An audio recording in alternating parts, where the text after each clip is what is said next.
Hey, this is Jessica Scaville here. Welcome back to Prophetically Unapologetic. Today, I have a word for you guys. God has been talking to me about the spirit of Judas. He's been talking to me about Judas all week, and I've been trying to get this word out. It is so much that there will be a second part, so please stay tuned.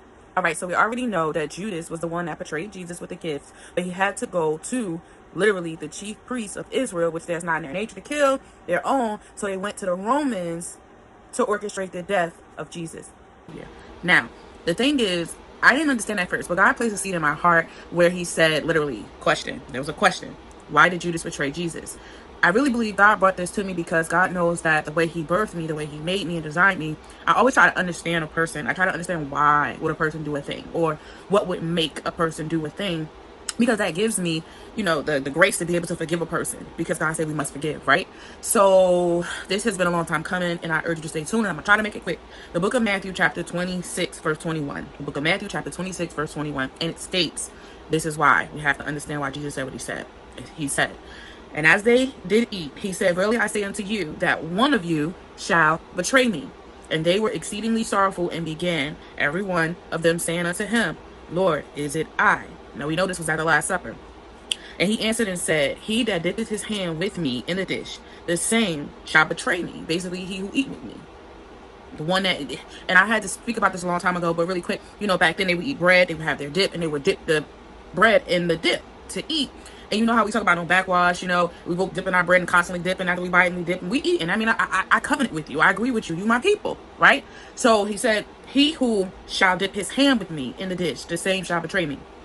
The Son of Man goeth as it is written of him. But woe unto that man by whom the Son of Man is betrayed. It has been good for that man if he had not been born. Notice Jesus said the Son of Man and not the Son of God. So we know Jesus is our Savior. So for him to say something like that, I'm like, okay, wait. What you talking about, Jesus? So let's take it back. Who is Judas? So I did some research. Judas Iscariot, right? He's obviously the 12 disciples. So he has an apostolic anointing, which means he has the knowledge of spiritual wisdom and discernment. So he knew about the spiritual things of the world. Spiritual. So he had a mom named Cyboria, and he had a dad named Simon. They were Iscariots. That was their last name, right? But when I really did some research, I found out that Simon really wasn't Judas's biological father. Judas actually had a father biologically named Reuben. And Reuben is the son of Jacob. So I had to do some more research. And I said, okay, well, Cyboria, don't judge me if I'm chopping up his mother's name. It's spelled Cyborea. I said, okay, well, who's this woman? When I looked her up, she had horns on her head.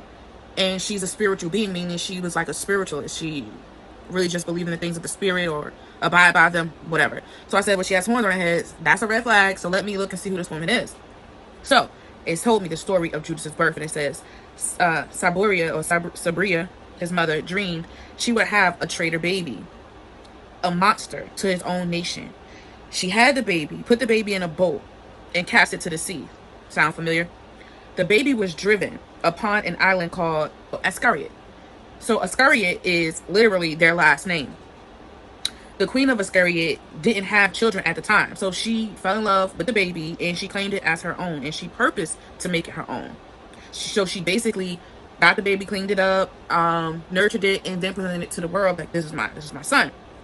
So she put the baby to be noble, and she nursed it and educated the baby and raised it up, and she named it Judas. Then eventually the queen had a baby of her own by the king, and she named him Idas. So you got Judas and then you got Idas. It's the same way as Judas is spelled, but it's with an I instead of a J. And so I said, okay, now she had another baby. Okay, so I kept on reading. So we know that Judas, he had envy in his heart and jealousy of Jesus, right?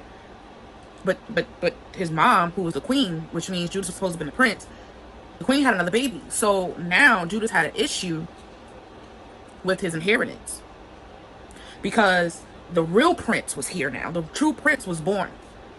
Judas did not like him. Judas beat him. He did it a lot. Judas beat him frequently, and wickedness got into Judas's heart. So we know that Judas was a vicarious man, which means that he worshiped money.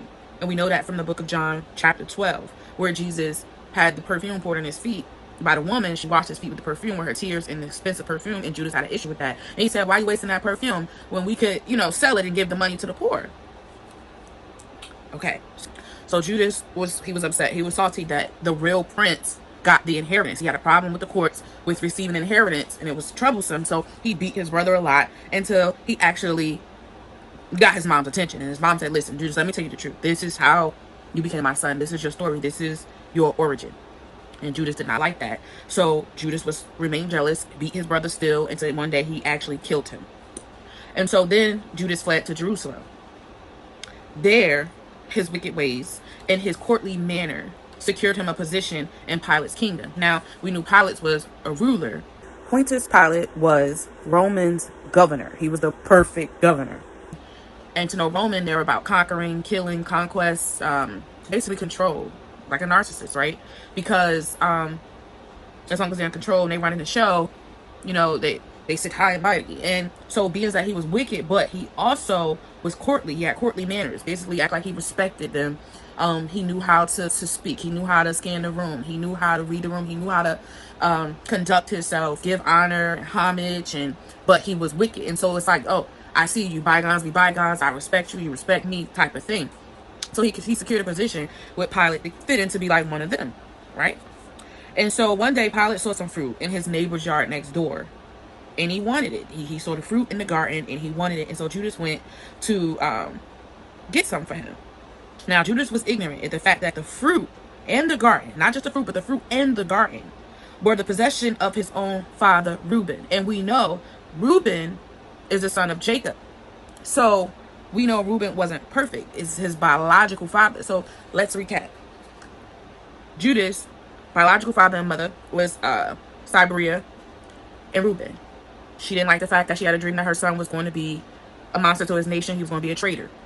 She put the baby in the sea. Now he down there with the queen in the land of Iscariot, and he had new parents, right? The queen, the king of Iscariot. But because he killed his brother, the prince, he now had to flee to Jerusalem, and now he runs into his biological dad, Reuben. And so he runs to Reuben to go get this fruit. This fruit, right, was his dad's possession, meaning his dad was possessed by this fruit. We know Eve ate the fruit, right? That's neither here nor there, right? So before he could get the fruit that he wanted, his dad appeared and they got into a fight. So what you think happened? Judas killed his father. And since no one was around to witness the fight and that Judas killed him, Judas got away with it. So Judas went back to Pilate and they spoke about it. And I believe that it is a law, like, there's a widow, you marry the widow, to make the widow an honest woman again. Married women only get remarried if she became a widow.